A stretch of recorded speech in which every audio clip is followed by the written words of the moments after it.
धन्यवाद। बहुत बढ़िया विकास भाई। दोस्तों जिस हिसाब से विकास भाई ने सुनाया उस हिसाब से आपकी तालियां नहीं आई, एक बार जोरदार तालियां बजाएं और हमारे विकास भाई को आशीर्वाद के रूप में अपनी तालियां दें। कितने मिनट था? मैं समझता हूं जो विकास भाई ने पढ़ा कि पापा संभाल लेंगे, उसके बाद हमारी दीदी बैठी हुई, हमारे बड़े भाई बैठे हुए, मुझे हिमांशु भाई का एक शेर याद आता है कि इंसानियत से बड़ा कोई धर्म नहीं होता, इंसानियत से बड़ा कोई धर्म नहीं होता, बड़ा भाई पिता से कम नहीं होता। एक बार बड़े भाइयों के लिए जोरदार तालियां बजाइए, एक कार्यक्रम आयोजित कर रहे हैं दोस्तों।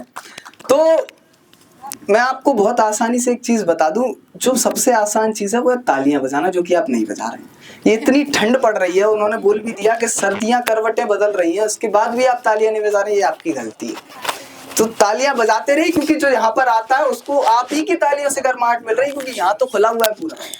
तो आप जितनी ज्यादा तालियां बजाएंगे उतना यहाँ पर पढ़ना आसान हो जाता है, हौसला मिलता है। मैं सारी बातें तो एक तरफ, हौसला मिल जाता है। मैं अब दूसरे कवि को आवाज दे रहा हूँ जो कि शिवपुरी की धरती से हमारे बीच आता है। एक इतना प्यारा कवि है जो आपके जख्मों पर मरहम लगाएगा, आपके जख्म कभी कुरेदेगा नहीं।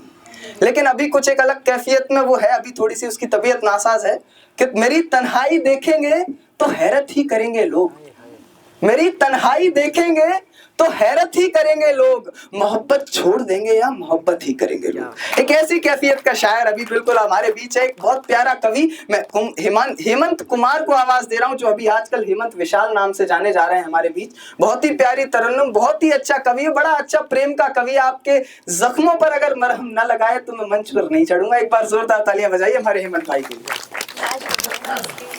लाज रख लेना। बहुत बहुत आभार सुरेश भाई।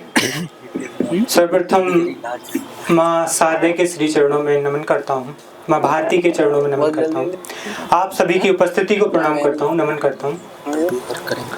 मैं 4 पंक्तियों से आप सभी को जोड़ता हूँ। स्वागत है भाई। कि मैं भगवान श्री राम पर 4 पंक्तियाँ पढ़ता हूँ, उसके बाद अपने काव्य की शुरुआत करूँगा, क्योंकि हमारे भारत का सनातन का प्रतीक ही श्री राम से है। राम की भूमि है, कृष्ण की भूमि है।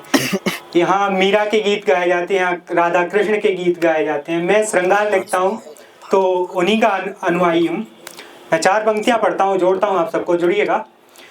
कि गीत सरयू ने जब तक नहीं गाए थे, प्राण में प्राण तब तक नहीं आए थे। बहुत बढ़िया हेमंत भाई। याद करिएगा 500 वर्ष की प्रतीक्षाएं। हाँ 1542 से कहाँ 2024 में मंदिर बना है। क्या बात है, वाह। गीत सरयू ने जब तक नहीं गाए थे, प्राण में प्राण तब तक नहीं आए थे।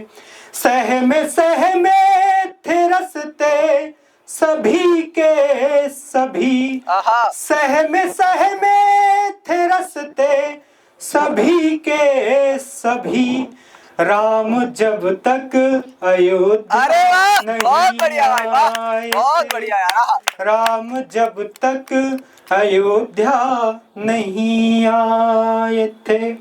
देखिए, राम मंदिर सिर्फ राम मंदिर नहीं है। मेरा मानना है कि राम मंदिर राष्ट्र का प्रतीक है, राष्ट्रीय मंदिर घोषित कर देना चाहिए उसको। मैं 4 पंक्तियां और पढ़ता हूँ कि चांद का चांदनी से मिलन हो गया, चांद का चांदनी से मिलन हो गया, नाम से ही तुम्हारे भजन हो गया, नाम से ही तुम्हारे भजन, बहुत बढ़िया। नाम से ही तुम्हारे भजन हो गया।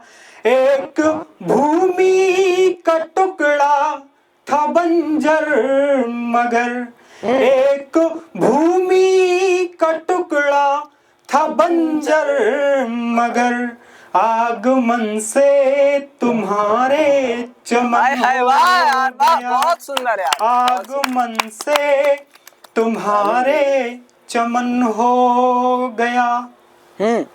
मैं एक सरहद पे जाते हुए एक सैनिक की पीड़ा पढ़ता हूँ 4 पंक्तियों में, आप सबको जोड़ता हूँ।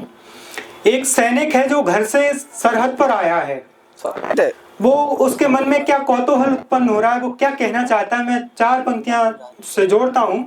नया नया सरहद पर गया है जवान, तो वो क्या कहता है कि सपनों की एक चादर ओढ़ के घर से आया हूँ, सपनों की एक चादर ओढ़ के घर से आया हूँ, माँ को रोता छोड़ के घर से आया हूँ। बहुत बढ़िया यार, वाह। याद करना, कभी किसी सैनिक को सरहद पर जाते हुए देखा हो या आते हुए देखा हो, दोनों जगह स्थिति ऐसी ही होती है सेम, कि सपनों की एक चादर ओढ़ के घर से आया हूँ, माँ को रोता छोड़ के घर से आया हूँ, याद ना आए उसको मेरी इस खातिर, याद ना आए उसको मेरी इस खातिर, सारे खिलौने तोड़ के घर से यार, वाह, बहुत बढ़िया यार, वाह, वाह, सारे खिलौने बहुत तोड़ अच्छा के है, घर अच्छा, से आया बहुत बढ़िया है, वाह। और 2 पंक्तियां सुनिए। सारे खिलौने तोड़ के घर से आया हूँ, बहुत बढ़िया। जिस कोयल की तान पे नाचा करता था, जिस कोयल की तान पे नाचा करता था, जिस कोयल की तान पे नाचा करता था, उस कोयल को गाता छोड़ के घर से आया हूँ। बहुत बढ़िया। बहुत बहुत आभार। मैं 4 पंक्तियां और पढ़ता हूँ।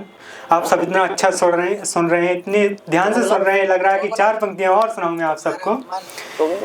क्या होता है ना कि कवि हो या कोई राष्ट्रभक्त हो या राजनेता हो, इन सबका धर्म एक ही है, या सरहद पर जो जवान है उनका इतनी सी भूमिका होती है कि वो अपना कर्म करके चले जाते हैं और हम उनको अच्छे कर्मों से, सत्कर्मों से याद करते हैं। कोई जवान जब सरहद पर शहीद हो जाता है तो उसकी शहीद शहादत को हम याद करते हैं और शहादत दिवस मनाते हैं। और ये जो आज हम गणतंत्र दिवस मना रहे हैं, तो हमारे स्वतंत्रता सेनानियों की वजह से आज जो हमें संविधान प्राप्त हुआ, जो आज़ादी प्राप्त हुई, गणतंत्र हुए हम, तो उनको याद करके मना रहे हैं। इतना ही सा हम कवियों की भी छोटी मोटी भूमिका होती है। मैं 4 पंक्तियां रखता हूँ कि गीत तुमको सुना कर चला जाऊंगा। बहुत अच्छा, वाह। सुनिएगा ध्यान से कि गीत तुमको सुना कर चला जाऊंगा, अपनी दौलत लुटा कर चला जाऊंगा, साथ जी लूं तुम्हारे पहर दो पहर, साथ जी लूं तुम्हारे पहर दो पहर, और फिर मुस्कुरा कर चला जाऊंगा, और फिर मुस्कुरा कर चला जाऊंगा। इनने क्या मेरा बैनर बनाया था, तो आपने देखा हो तो उसके नीचे श्रृंगार कवि लिखा था, तो मेरा दायित्व बन जाता है कि मैं श्रृंगार को भी पढ़ूं आप सबको। बिल्कुल, स्वागत है भाई। और श्रृंगार मेरे हिसाब से राष्ट्रभक्ति है इस समय में। क्यों है, क्यों राष्ट्रभक्ति है, मैं बता देना चाहता हूँ कि जब श्रद्धा जैसे कांड होते हैं इस देश में, तो हम जैसे कवियों की दायित्व बन जाता है कि हम इस पीढ़ी को सिखाएं कि प्रेम कैसे किया जाता है, क्या होता है प्रेम, क्या परिभाषा है प्रेम की। बहुत बढ़िया। कि हार जाते दिलों को मगर जीत है, हार जाते दिलों को मगर जीत है, मैं को हम में बदलने की नीत है, त्याग है मोह का, त्याग है मोह का, मन का है ये समर्पण, मन का है ये समर्पण, त्याग है मोह का, प्रेम तो 2 दिलों का एक गीत है, प्रेम तो 2 दिलों का एक गीत है। मैं 4 पंक्तियां पढ़ता हूँ और अपनी जगह लूंगा। मैं क्या हूँ, छोटी सी भूमिका है, छोटे से गांव से आता हूँ कि तुम छायावाद की हो मीरा, मैं हालावाद की मधुशाला। पंक्तियां सुनना और मुझे विदा करना अपनी प्रतिक्रिया से, अपनी करतल ध्वनियों से कि तुम छायावाद की हो मीरा, मैं हालावाद की मधुशाला। तुम छंदबद्ध सी रचना हो, मैं कभी मुक्तक गाने वाला। तुम छंदबद्ध सी रचना हो, मैं कभी मुक्तक गाने वाला। तुम बाबा की टपरी पर बिकती मीठी चाय के जैसी हो, इतनी सहज है। तुम बाबा की टपरी पर बिकती मीठी चाय के जैसी हो, मैं अपने गांव की सौंधी माटी से बना हुआ हूँ एक प्याला। बहुत बढ़िया, बढ़िया बढ़िया बढ़िया, क्या बात भाई।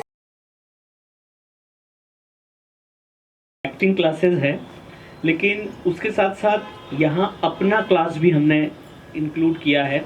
वो सिर्फ एक रीज़न है कि हर व्यक्ति को ये अपना लगे। और अभी तक ग्वालियर में कुछ ऐसे कलाकारों को लेके कोई भी इस तरीके के इजी गॉन मिलने वाले मंच नहीं हैं कि वो खुद आएँ और फटाफट से उनके लिए सब व्यवस्थाएं हो जाएं। तो हमारा अपना क्लास का ये मोटिव है कि हम यहाँ पर हो सकेगा उतने कलाकारों के लिए हम यहाँ पर कार्यक्रम आयोजित करेंगे, और ये कार्यक्रम सारे निःशुल्क होंगे। इसका कोई भी हम चार्ज किसी भी कार्यक्रम करने वाले से नहीं लेंगे। उसकी व्यवस्थाएं भी हम करके देंगे, ऐसा हमने विचार किया है। दूसरा मैं आपको ये बता दूं कि यहाँ हम जो व्यवस्थाएं कर रहे हैं वो अभी धीरे धीरे शुरुआत है। आज इसका इनॉग्रेशन ही समझ लीजिए कि आप लोगों के माध्यम से हुआ है। ये पहली बार इस रंगमंच को हमने यूज़ किया है।